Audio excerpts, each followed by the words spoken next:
शब्द, माणसाच्या उच्चारातून पडतात ते शब्द. शब्दामध्ये किती गंमत आहे. शब्दामुळेच माणसं तुटतात ही, शब्दामुळेच माणसं जुटतात ही. शब्दामुळेच माणसं लांब जातात, परके होतात, आणि शब्दामुळेच माणसं आपलीही होतात. इतकी शब्दामध्ये गंमत आहे.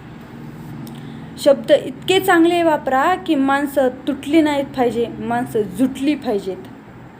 त्यामुळं शब्दाचा वापर चांगल्या पद्धतीनं करा. कसं आहे, आपल्याला जसं वाटतं ना आपण सुंदर दिसावं, तसं आपले शब्दही तितकेच सुंदर असावेत असंही थोडंसं वाटलं पाहिजे. शब्दाला इतकं महत्त्व आहे की शब्दापासून बरंच काही होऊ शकतं. शब्दामुळेच आपल्याला आनंद मिळू शकतो. म्हणजे शब्दामुळे माणसं जुटतात ही, शब्दामुळेच माणसं तुटतात ही. शब्दामुळे सुख दुःखही येऊ शकतं.